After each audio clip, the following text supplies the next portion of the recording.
رحم اللہ من قرأ الفاتحہ۔ بسم اللہ الرحمن الرحیم۔ الحمد للہ مالک یوم الدین، ایاک نعبد و ایاک نستعین، اہدنا الصراط المستقیم، صراط الذین انعمت علیہم غیر المغضوب علیہم اعوذ باللہ من الشیطان اللعین الرجیم۔ بسم اللہ الرحمن الرحیم۔ الحمد للہ رب العالمین، والعاقبۃ للمتقین، والجنۃ للمؤمنین، والنار للملحدین، والصلاة والسلام على سید الانبیاء والمرسلین، سیدنا ونبینا وشفیعنا ابی القاسم محمد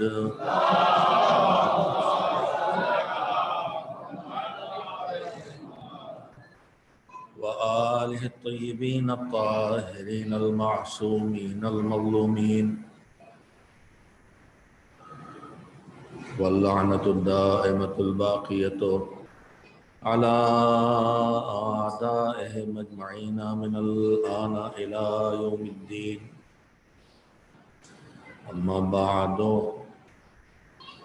فقال سید الشہداء الحسین بن علی علیہم السلام فی دعاء معروف باسم دعاء یوم العرفۃ للحسین علیہ السلام: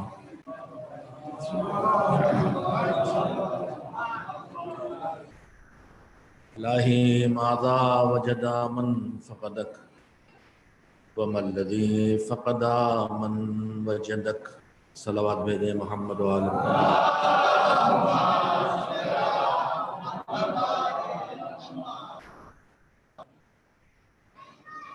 مجلس ایصال ثواب، بلکہ مجالس ایصال ثواب تھیں تاکہ جانے والے کو راحت پہنچائی جائے، اور جن چیزوں کا جانے والا ضرورت مند ہے مگر اب خود ان چیزوں کا انتظام نہیں کر سکتا، رہ جانے والوں کی ان ضرورتوں کو پورا کریں۔ اس کے ساتھ ساتھ ماہ مبارک ذی الحجہ ہے، مسلسل ایسی تاریخیں ہیں جو دین سے جڑی ہیں اور دین کے اہم ترین مراحل کو یاد دلاتی ہیں۔ کل کی جو تاریخ گزری، ہمیں اپنا کیلنڈر بھی کسی حد تک یاد رکھنے کی کوشش کرنا چاہیے۔ ہمارے گھروں میں تو اب کیلنڈر بھی ٹنگے ہیں، وہ اس لیے نہیں ٹنگے ہیں کہ ان سے ہمیں معلومات کیا ملنا ہے، اس لیے لگے ہیں کہ ان پہ جو پکچر بنی ہے، جو سینری بنی ہے، جو تصویر بنی ہے، جو فوٹو بنا ہے، وہ سجاوٹ کے لیے اچھا ہے۔ دیکھیے، آپ کوئی بھی چیز لیتے ہیں تو ہر چیز کے لینے، خریدنے، لانے، دینے، پہنچانے، لگانے، چپکانے کا کوئی نہ کوئی مقصد ہوتا ہے۔ آپ پوسٹر لگاتے ہیں تو آپ کا مقصد ہوتا ہے مجلس کی خبر لوگوں تک پہنچانا، لیکن کبھی کبھی پوسٹر بنانے والوں کے دماغ سے یہ نکل جاتا ہے کہ ہمیں خبر پہنچاتا ہے، یہ آ جاتا ہے کہ ہمیں اپنے وجود کو نمایاں کرنا ہے۔ مجلس ہو، محفل ہو، جشن ہو، شب بیداری ہو، چالیسواں ہو، پوسٹر کا مطلب یہ ہے کہ جنہیں خبر نہیں ان تک خبر پہنچائی جائے۔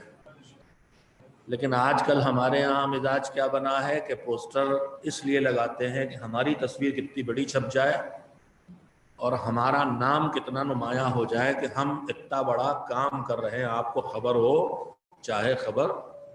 چلیے پنکھا چل گیا، آپ سب کی فکریں دور ہوئیں، اب ایک صلوات بھیجیں اور میری طرف متوجہ ہو جائیں۔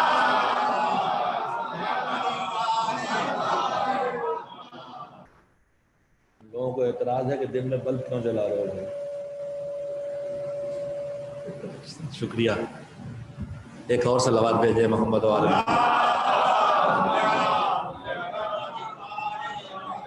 میں تو ایسی چھوٹی چھوٹی باتیں جو ضرورت محسوس ہوتی ہے معاشرے کی، دیندار معاشرے کی، میں بے دین معاشرے سے بات اس لیے نہیں کرتا ہوں کہ میرے سامنے جو لوگ بیٹھے ہیں یہ بے دین ہوتے تو مجلس میں نہ آئے ہوتے۔ یہ مجلس میں آئے ہیں، دین ان کے اندر ہے، تو جیسا ہے اسے اور اچھے سے اچھا بنایا جائے، تاکہ جن کمیوں کی وجہ سے ہمارے اعمال خدا نہ کرے اللہ کی بارگاہ میں پہنچنے کے لائق نہ بنتے ہوں، ان کمیوں سے ہم اپنے اعمال کو بچا لیں۔ جب گھنٹہ بھر 2 گھنٹے یہاں کی مجلس کی میں گرمی میں بیٹھیں تو ایسا نہ ہو کہ 2 گھنٹے کی گرمی کی زحمت بھی اٹھائیں اور خالی ہاتھ واپس چلے جائیں۔ خالی 2-4 لوگ 2-4 منٹ کے لیے خوش ہوں بیٹھ کے، اور اس کے بعد ہم سب اپنے گھر چلے جائیں، خالی ہاتھ واپس آئے تو پھر خالی ہاتھ واپس جا رہے ہیں۔ تو ہم جو کچھ دین کے نام پہ کر رہے ہیں کم سے کم وہ ہمیں کچھ نہ کچھ دلائے۔ تو میں کر رہا تھا دنیا کا ہر کام کسی غرض اور مقصد سے ہوتا ہے۔ پوسٹر بھی لگتے ہیں لوگوں کو خبر پھیلانے کے لیے، ہمارے کبھی پوسٹرز پہ سارا زور اس پہ لگ جاتا ہے کہ کیسے کتنے نام اس میں ڈال دیے جائیں، کس کے نام لوگوں تک پہنچ جائیں، کس کا نام ڈال کے راضی کر لیا جائے، اور کسی تصویر لگا کے اس میں اپنی ناموری پیدا کر لی جائے۔ جو اصل سبب ہوتا ہے کہ مجلس کی خبر پہنچ جائے وہ دب جاتا ہے۔ اچھا، یہ معاملہ ہمارا صرف دنیا کے فیصلوں میں نہیں ہے، یہ معاملہ آخرت اور دین کے فیصلوں میں بھی ہے۔ یہ بتائیے اللہ نے قرآن کیوں نازل کیا تھا؟ اتنا تو سبھی لوگ جانتے ہیں، قرآن تعویذ بنانے کے لیے نازل کیا تھا نا۔ ہم نے تو سنا تھا کہ آدمی بھوک میں جاگتا ہے، آج تو مجھے الٹا لگ رہا ہے معاملہ۔ ابھی کھانا وانا تو کسی کو ملا نہیں ہے، لیکن یہ سب لوگ سوئے سوئے سے بیٹھے ہوئے ہیں، یا تو ایک ہاتھ صلوات بھی بھیج کے جاگنے کی۔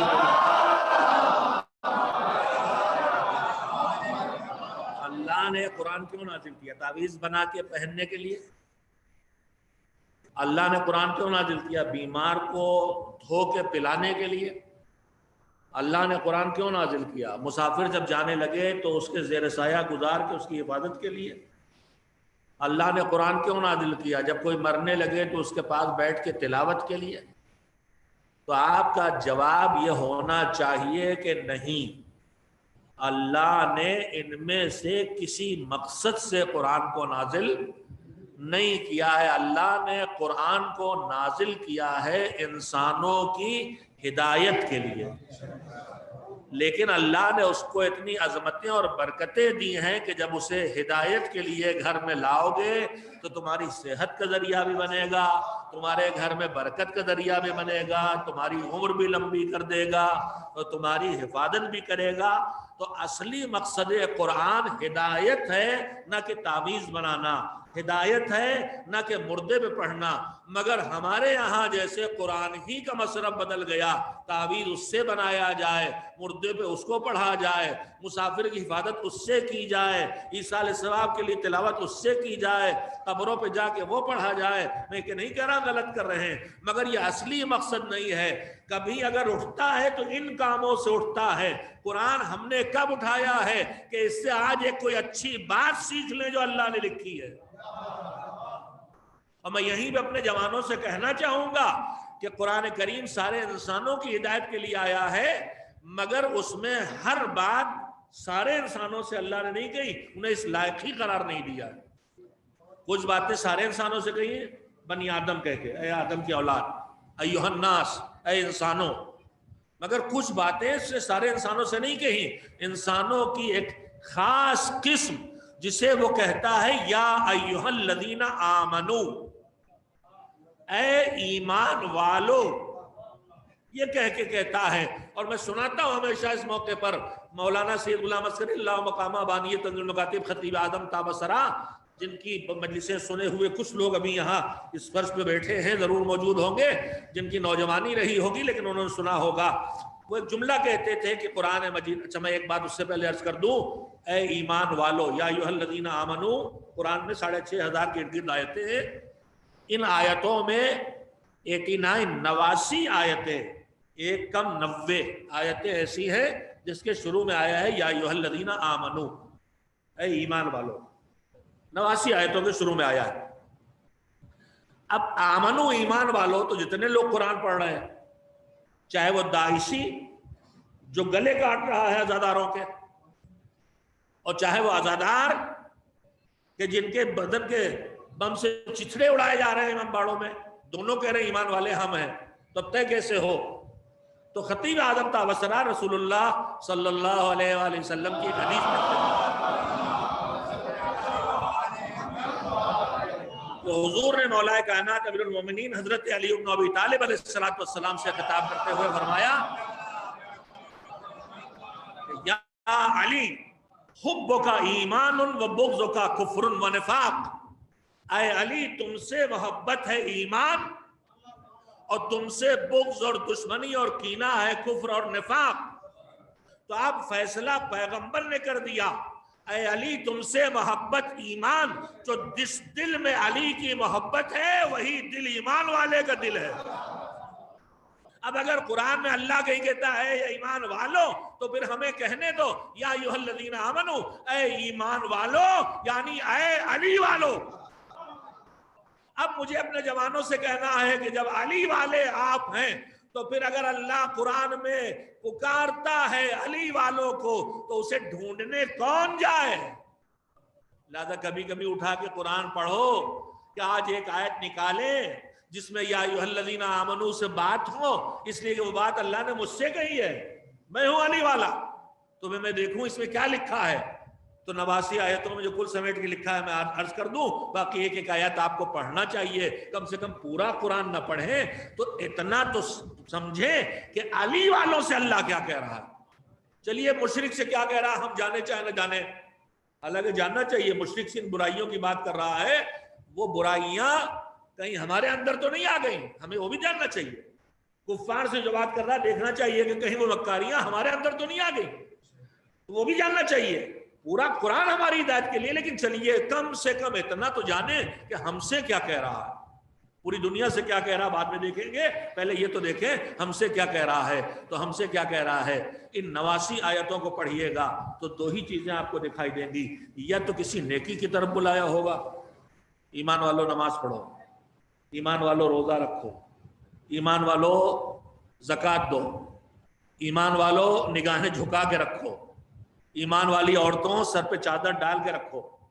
یا تو کسی نیکی کی طرف بلایا ہوگا یا کسی برائی سے روکا ہوگا. ایمان والو سود نہ کھاؤ، ایمان والو جھوٹ نہ بولو، ایمان والو ایک دوسرے کی غیبت نہ کرو، ایمان والو خیانت نہ کرو. تو اگر ان 89 آیتوں کو پڑھیے جو علی والوں سے گفتگو ہے تو اس میں دو ہی چیزیں نکلیں گی، یا ہوگا اس نیکی کی طرف آؤ یا ہوگا اس برائی سے دور ہٹو. تو پھر خلاصہ کلام یہ ہوا کہ علی والے وہی ہوں گے جو ایمان والے بن کے نیکیوں سے خود کو سجاتے چلے جائیں، برائیوں سے خود کو بچاتے چلے جائیں. ایک صلوات بھیجیں محمد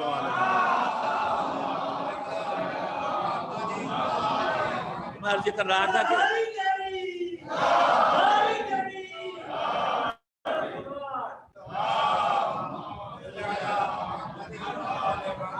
مقصد کچھ اور ہوتا ہے اور ہمارا اصلی مقصد کچھ اور ہوتا ہے، اور اصلی مقصد ہم سے نظر انداز ہو جاتا ہے اور اس کے ضمنی مقاصد کو ہم اصلی مقصد بنا لیتے ہیں. قرآن کو بھی ہم نے یہ کر لیا، یہی ہر جگہ کر رہے ہیں. تو میں عرض کر رہا تھا بات کہاں سے نکلی تھی کہ پوسٹر، اور پوسٹر تک کیسے پہنچے تھے آپ بھولے، میں نہیں بھولنے دوں گا، کیلنڈر سے. اور کیلنڈر تک کیوں آئے تھے؟ یہ بتانے کے لیے آئے تھے کہ ماہ ذی الحجہ کن عظمتوں کا مہینہ ہے. ماہ ذی الحجہ کی کچھ عظمتوں کے سلسلے میں بھی مولانا جوہن صاحب نے انتہائی شعور و بصیرت کو میں اضافہ کرنے والی مجلس آپ کے سامنے پڑھی ہے. ان کا ایک ایک جملہ قابل توجہ تھا. نئی نسل کے باشعور خطبہ اور علماء میں ہیں ذمہ دار. اللہ ایسے افراد کی تعداد میں اضافہ کرے جن کے اندر علم کے ساتھ شعور بھی ہو اور شعور کے ساتھ انکساری بھی ہو. ورنہ اب ہمارے درمیان ایک مصیبت آ گئی ہماری صنف میں. مولویوں کی ایک صفت تو پروردگار عالم کی طرف رسول اللہ بتا گئے تھے جو عورتوں میں ہے، حسد اور جلن. عورتوں کو بتایا کہ ان میں بہت حسد ہے، ٹانگ کھینچو. اور دوسری قسم جو ہے وہ مولویوں کے لیے روایت ہے کہ ان میں بھی ٹانگ کھینچو کی صفت ہے، حسد کی. مگر ایک تجربہ کیا جا رہا ہے، آج کے مولوی میں نہ جانے غرور کیوں آ گیا ہے. اب مولوی کے بغل میں شاعر بھی ہے، ذرا سے خطابت کا لہجہ ان کا اپنا ہے، باقی سب مانگے کا. ذرا سے شعر پڑھنے میں ترنم والی آواز ان کی ہے، باقی سب چندے کی. اور ان سے زیادہ ایٹھو شاعر کوئی نہیں اور ان سے بڑ بولا مولوی کوئی نہیں. ہمیں مجبور ان باتوں کہنے پہ 4 مسودے جوڑ گانٹ کر کے میڈ ان پنجاب مجلسوں سے بنا لی ہے، اور 4 بے ڈھنگے سے شعر بھی ادھر ادھر سے جوڑ کے بنا لیے، اور پھر چھائے چلے جا رہے ہیں خود ستائی کر کے. اور ہم بھی دکھاوے کے مال پہ دوڑے چلے جا رہے ہیں. جو عطر خود کو کہہ رہا میں عطر ہوں اسے عطر مانتے ہیں، اور جو عطر خوشبو دے رہا ہے کہ میں عطر ہوں اس سے ہم نے ناک بند کر رکھی ہے. ہماری قوم خود نہ قدری کر رہی ہے، نہ اچھے شاعر کی قدر کرے نہ اچھے عالم و خطیب کی. خالی ناموری کا زور ہے، خالی ناموری کا شور ہے. تو خیر میں اس طرح کی بہت تلخ باتیں کروں گا تو پھر آپ کی قوت برداشت جواب دی جائے گی. تو میں عرض کر رہا تھا کیلنڈر. تو ہمارے گھروں میں جو کیلنڈر ٹنگتے کون والے؟ ایک تو فری والے. پہلا اسٹینڈرڈ یہ ہے کہ فری والا ہونا چاہیے. دوسرا یہ ہے کہ خوبصورت سینری والا ہونا چاہیے. تیسرا یہ ہے کہ انگریزی مہینوں کا ہونا چاہیے، اس لیے ہم کو وہی مہینے یاد ہیں. تو بھیا جب آپ نے مذہبی کیلنڈر جن کا آغاز بھی مذہبی مہینوں سے ہوتا ہے، جو محرم، صفر، ربیع الاول، ربیع الثانی آپ کو بتائیں، وہ اپنے گھر میں ٹانگنا بھی چھوڑ دیں گے تو آپ کا بچہ سیکھے کیسے کہ محرم میں کیا ہوا اور رمضان میں کیا ہوا؟ وہ تو کہے گا ستمبر میں ہوا. اب کی عاشورہ دیکھے گا کون سی اگست ستمبر پڑ رہی ہے. پہلی محرم کب 18 19 20 اگست کچھ ہے نا، 21 اگست پہلی محرم. تو مثلا 30 اگست 31 اگست، تو وہ تو کہے گا 31 اگست کو عاشورہ. بہت تربیت کی بات کر رہا ہوں میں. وہ دیکھے گا 31 اگست کو عاشورہ، وہ نہیں دیکھے گا 10 محرم کو عاشورہ. جب محرم سے شروع ہوگا مہینہ تو دیکھے گا آج محرم کی ہے، محرم کی ہے، محرم کی ہے.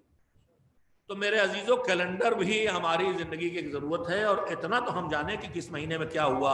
ماہ مبارک کے ذی الحجہ شروع ہوا، شروع سے ایسی تاریخیں آ رہی ہیں. 2 ذی الحجہ گزری، خیر اس میں اس قدر رسمی امام ضامن باندھ کے ٹہلائے گئے کہ ہمارے حیا کیا کہ ہماری قوم کتنی زیادہ بے حس ہو گئی ان معاملات. یہ جو امام واٹس ایپ امام ضامن چل رہے تھے نا، خوب ایک دوسرے کو بھیجے ہم لوگوں نے. بھیجے کہ نہیں، دیکھے کہ نہیں. یہاں واٹس ایپ والے نہیں بیٹھے. آپ لوگ بڑے چالاک ہیں، نہ چہروں سے پتہ چلنے دیں کہ سمجھے کہ نہیں، اور نہ زبان سے بول کے بتائیں کہ سمجھے کہ نہیں. میں وکیلوں کو بتا دوں گا آپ کو لے جایا کریں گواہی میں، بڑے کام کے ہیں. جج بھی نہیں سنبھال پائے گا کہ یہ سچی گواہی دے رہے ہیں کہ خدا نہ خواستہ سچ چھپا رہے ہیں. چہروں سے پتہ چلے. ابھی 2 ذی الحجہ گزری تھی، مولا علی اور کیسی نظمیں خلاف شان. میں اپنے جوانوں کے لیے کہنا چاہتا ہوں، آپ نے اٹھایا فوراً امام ضامن باندھ کے بیچنا شروع کر دیا. یہ امام ضامن کیا ہے؟ ایک کام کی بات یاد آ گئی، وہ بھی کہوں گا، آپ چاہے صلوات بھیجیں چاہے نہ بھیجیں.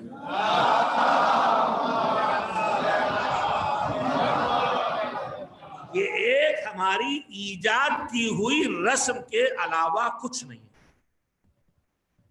میں اپنے جملے کی ذمہ داری لیتا ہوں اور اس کو ثابت کرتا ہوں. امام ضامن ابھی شادی کا چھوڑیے، امام ضامن جو ہم ایک دوسرے کے باندھتے ہیں وہ کیا ہے؟ اپنے مسافر کو عموماً جو گھر سے نکل رہا ہے یا مریض مثلا، اس کی حفاظت کے لیے کچھ پیسے جو ہماری حیثیت سے کم ہوں، یہ بھی شرط ہے. ہمارے ہاں صدقے میں اور امام ضامن میں دونوں میں، صدقے میں اللہ کہتا ہے اتنا دو جو تمہیں پسند ہو. لن تنالوا البر حتى تنفقوا مما تحبون، جس کی ویلو تمہاری نگاہوں میں ہو اس میں سے دو، تب پاؤ گے اللہ سے۔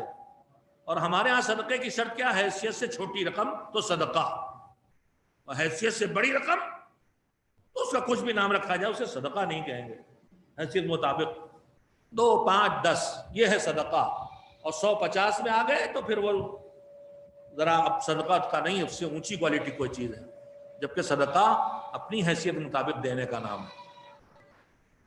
تو حفاظت کے لیے کپڑے میں کچھ پیسے ویسے باندھ کے بعدوں باندھ دیے جاتے ہیں۔ اور پھر اس کے بعد اس بارے میں علماء دین نہیں، علماء معاشرہ، سماج کے، جن میں فقہا کم ہیں فقیہات زیادہ ہیں، خواتین کے فیصلے چلتے ہیں کہ امام ضامن کا مصرف کیا ہے۔ بھئی ہر رقم شریک ایک مصرف ہے، خمس سے کہاں خرچ کیا جائے گا لکھا ہے، زکوٰۃ کہاں خرچ کی جائے گی، فطرہ کہاں خرچ کیا لکھا ہے کہ نہیں لکھا، صدقہ کہاں خرچ کیا جائے گا۔ تو یہ بتائیے کہ آج تک توضیح المسائل میں کہیں آپ نے پڑھا کہ امام ضامن کہاں خرچ کیا جائے گا؟ اگر امام ضامن کوئی رقم شرعی ہے جو شریعت نے رکھی ہے، خمس، زکوٰۃ، فطرہ، کفارہ، اجارہ جیسی کوئی چیز ہے، تو شریعت کی کتابوں میں اس کا تذکرہ کیوں نہیں؟ پہلی بات، امام ضامن کا کوئی کہیں تذکرہ کسی شریعت کی کتاب میں ہو، توضیح المسائل میں کسی جگہ ہو، مجھے بتائیے گا۔ اچھا چلیے، اب ہم نے آپ نے باندھا امام ضامن، اب کھلنے کے بعد اس کا یوز اور مصرف کیا ہے؟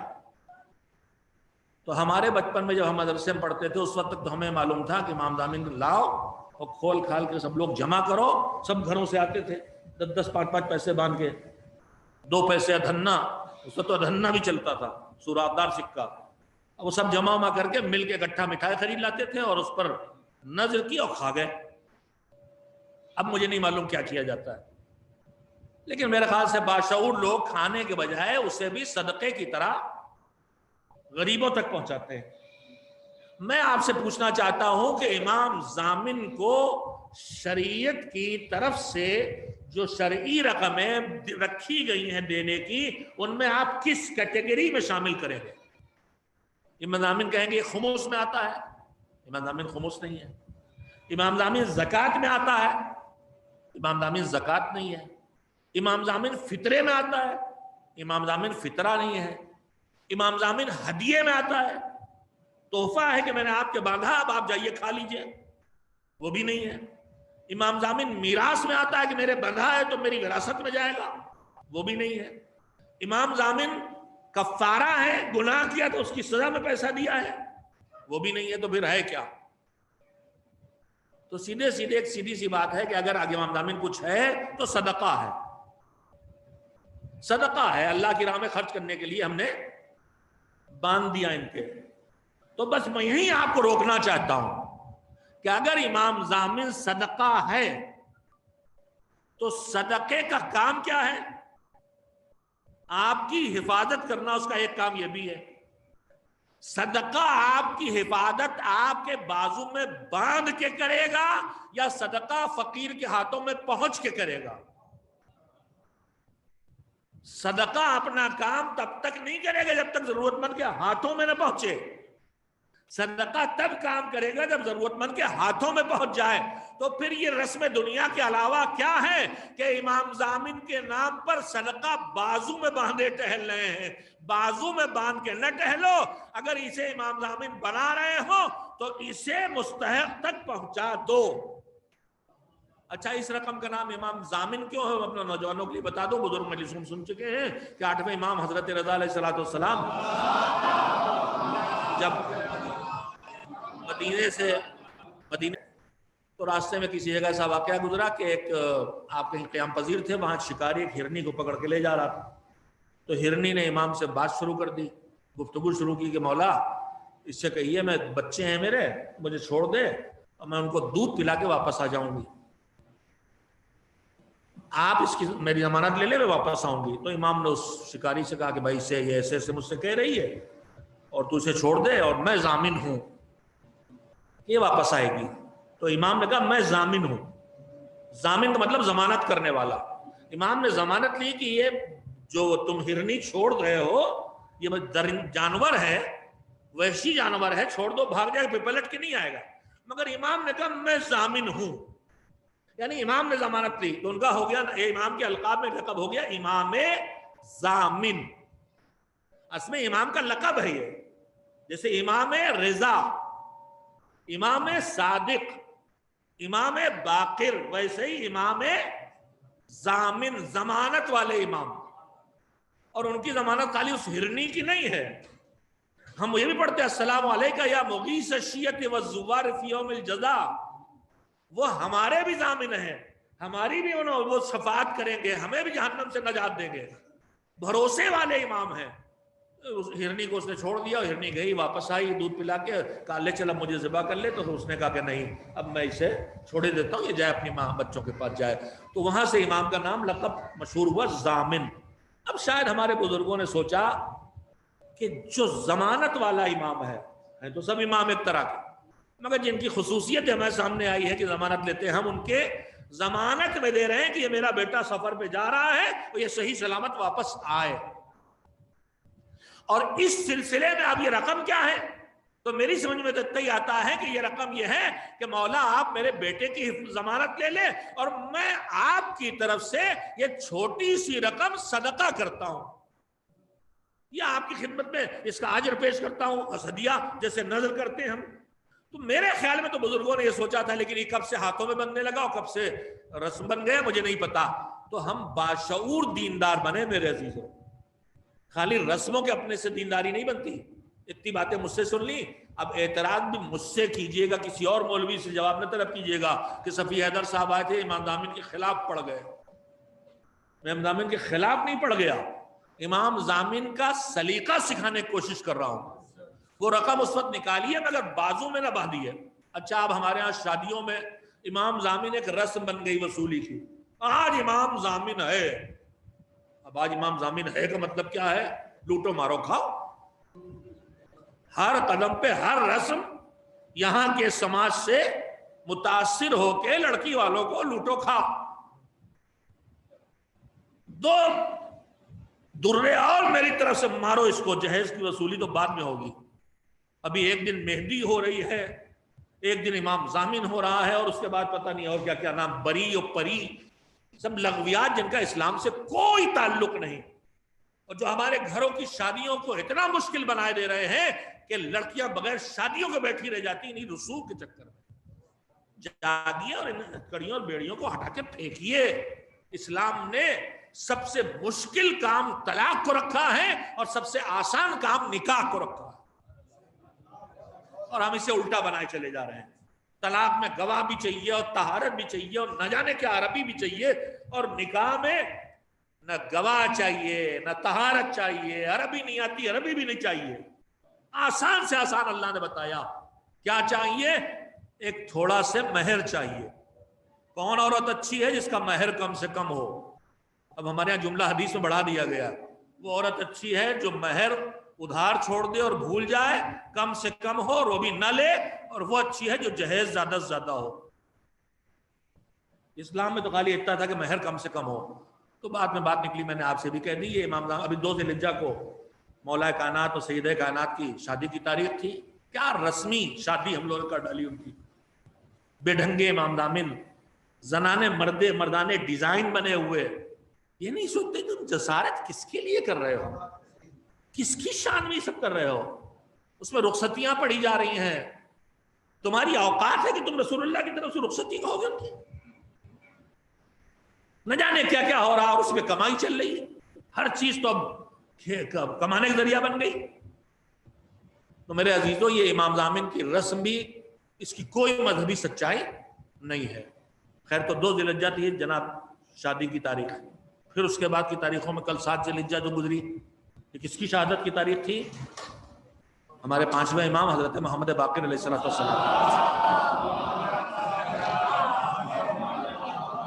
آج کی تاریخ 8 ذی الحجہ اسی طرح یاد رکھنے کی تاریخ ہے جیسے آپ کو 28 رجب یاد ہے. آپ کو 28 رجب اچھی طرح یاد ہے کہ نہیں؟ 28 رجب کو اگر حسین نے مدینہ چھوڑا تھا تو گھر چھوڑا تھا. لیکن اگر آج 8 ذی الحجہ کو حسین نے مکہ چھوڑا ہے تو اللہ کا گھر چھوڑا ہے، حج چھوڑا ہے، اور حسین کے لیے زیادہ دشوار کام ہے کہ حج کو چھوڑ کے حسین مدینے سے چلے جائیں۔ کل 9 ذی الحجہ ہے، یوم عرفہ ہے، حج کے میدان عرفات میں جا کے توبہ کرنے کی تاریخ، اور اس کے ساتھ ساتھ جناب مسلم ابن عقیل دیباچہ کربلا کی شہادت کی تاریخ۔ پھر 10 ذی الحجہ ہے عید الاضحیٰ، پھر اس کے بعد 18 ذی الحجہ ہے، 24 ذی الحجہ ہے، مختلف تاریخیں ہیں۔ ان تاریخوں کو ہمیں کم سے کم یاد رکھنا چاہیے ہمارے جوانوں کو کہ تاریخیں کس چیز کی ہیں۔ میں یہاں پر ایک جملہ اور کہنا چاہوں گا جب اسی طرح سے پڑھ رہا ہوں، ایک صلوات بھیج دیں محمد۔ بعض چیزیں ہمارے ہاں بنام مذہب ایسی آ گئی ہیں کہ میں آج تک یہ نہیں سمجھ سکا کہ آیا کہاں سے، کس حکم مذہب کو بدل کے اور بڑا کر کے یوں لے آئے۔ جیسے امام ضامن ہے، صدقے سے نکلا ہے، بس صدقہ ہے، اور ادھر امام ضامن والی وہ روایت ہے، باقی سب ہمارا جوڑ گانٹ ہے، اور پھر اس میں رسموں کے بعد رسمیں ہیں۔ کل میں نے 9 ذی الحجہ کا کیا نام لیا ابھی؟ 9 ذی الحجہ کو مذہبی دنیا میں کیا کہتے ہیں؟ یوم عرفہ، معرفت کا دن، اللہ کی پہچاننے کا دن۔ 9 ذی الحجہ کی عظمت اور اہمیت کا اندازہ لگائیے، 9 ذی الحجہ کی عظمت و اہمیت کا اندازہ لگائیے۔ پورے سال اللہ نے شب جمعہ اور پھر مختلف تاریخیں، 17 رجب کی شب اور 15 شعبان کی شب اور عاشور کی شب اور بیست کی شب اور غدیر کی شب، نہ جانے کتنی تاریخیں ہیں جس میں اللہ نے اسپیشل اعلانات کیے ہیں کہ تم یہاں آؤ، عبادت کرو، توبہ کرو، مغفرت کریں گے، توبہ قبول کریں گے۔ بہت انجانے گنجائش رکھی سال بھر، روزانہ اور ہر وقت اس کا دروازہ کھلا ہے، لیکن اگر اس تاریخ پہ آؤ گے اور اسپیشل تمہارے ساتھ سلوک کیا جائے گا۔ یہ بتائیے کہ ان سال بھر کی تاریخوں میں عبادت کے لیے سب سے اہم تاریخ جس میں آدمی کو یہ امید ہوتی ہے کہ میرے گناہ بخش دیے جائیں گے، وہ کون سی تاریخ ہے آپ کی نگاہ میں؟ سال بھر آپ کچھ نہ کچھ تو اعمال کرتے ہیں۔ اگر میں کہوں ہر مہینے میں بخشش کی گنجائش اللہ رکھی، مگر سب سے زیادہ کس مہینے میں ہے، تو جواب آپ کو دینا چاہیے کہ ماہ رمضان اللہ کی رحمت و مغفرت کا مہینہ ہے۔ پورے 12 مہینوں میں رمضان کا مہینہ مغفرت و رحمت کا مہینہ ہے۔ اب اس رمضان کے مہینے میں کون سی تاریخ سب سے اہم ہے؟ تھوڑا بولیے۔ شب قدر۔ 360 دنوں اور راتوں میں شب قدر وہ شب ہے جس کی اہمیت کا اندازہ لگائیے، اور اسی شب قدر کی اہمیت سے یوم عرفہ کی کل 9 ذی الحجہ کی آنے والی تاریخ کی اہمیت کا اندازہ لگائیے۔ ہمارے معاشرے میں شب قدر کی تھوڑی بہت قیمت پہچانی بھی جاتی ہے، لیکن یوم عرفہ کی قیمت ہم بالکل نہیں پہچانتے۔ ہمارے ہاں کتنی مسجدوں میں اور گھروں میں روز عرفہ دعائیں ہوتی ہیں اور اعمال ہوتے ہیں، نہیں ہوتی۔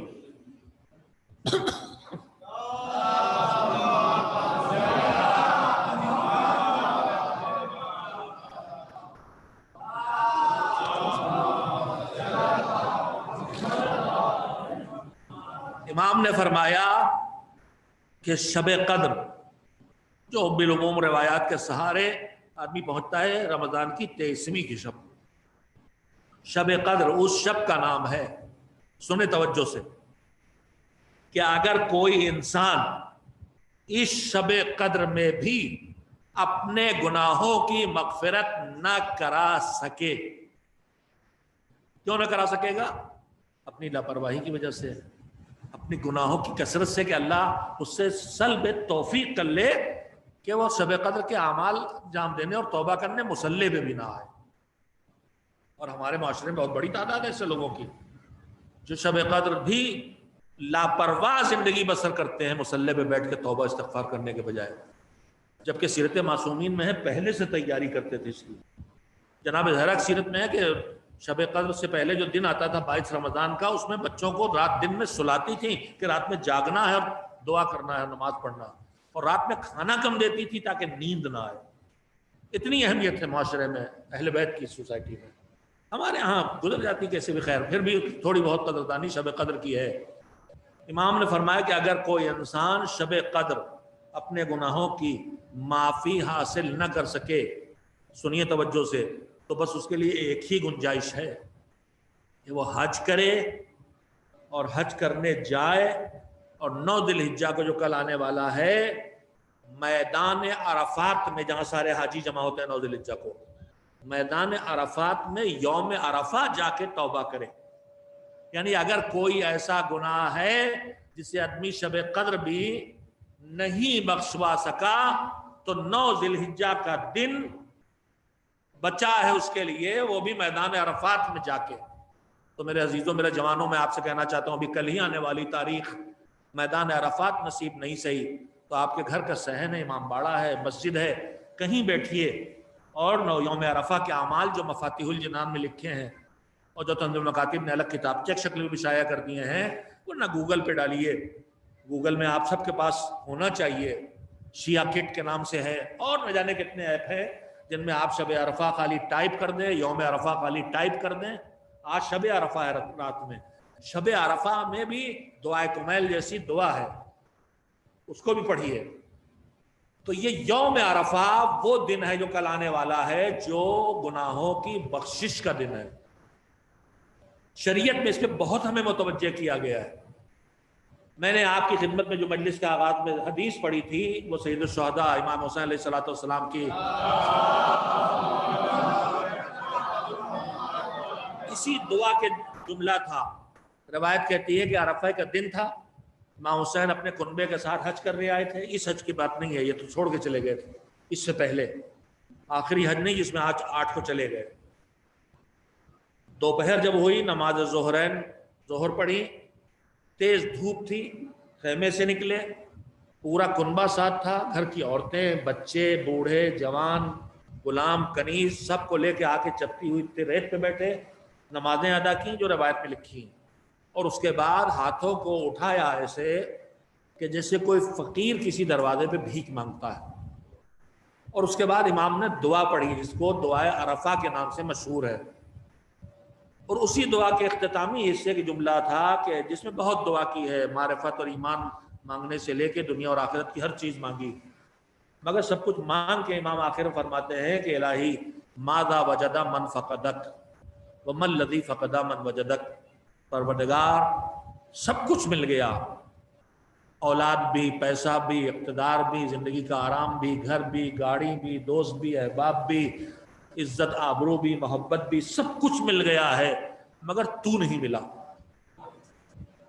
پیسہ ہے مگر مسجد سے غائب ہے، لوگوں میں عزت ہے مگر اللہ کی بات نہیں مانتے، نعمتوں میں ڈوبے ہوئے ہیں لیکن اللہ نے نعمتوں میں جو حق رکھا وہ نہیں نکالتے۔ تو امام نے فرمایا واذا مجد من فقدک، جسے سب مل گیا اور تو نہ ملے، اسے نہ ملا، اسے ملا کیا؟ وَمَن الَّذِي فَقَدَ مَن وَجَدَكَ، اور جس سے سب چھن گیا، جس سے اس کا گھر بھی چھن گیا، کنبہ بھی چھن گیا، سروں کی چادریں بھی چھن گئیں، گود کے بالے بھی چھن گئے، سب چھن گیا پروردگار، لیکن اسے تو مل گیا، تو اس نے کھویا کیا ہے؟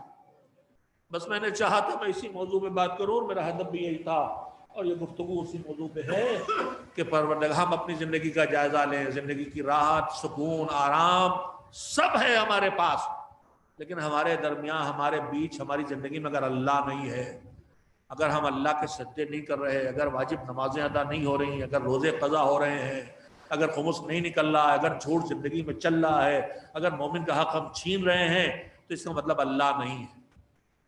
اور اگر ہمارے پاس سب کچھ ہے اور اللہ نہیں ہے، تو امام کہتے ہیں سب مل گیا مگر تو نہ ملا، تو کچھ نہ ملا۔ اور اس کے برعکس الذی فقدا، اس نے کھویا کیا ہے؟ جس نے تجھے پا لیا، اکبر جیسے کلیجے پہ برچھی لگنے والے لال کو دے دیا ہے مگر کچھ نہیں کھویا، ہاتھوں میں بچے ذبح ہو گئے مگر کچھ نہیں کھویا ہے، تو مل گیا نا۔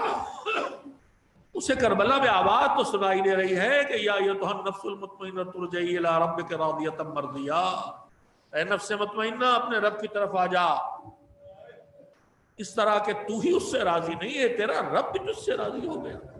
حسین نے سب دے کے اللہ کو پا لیا،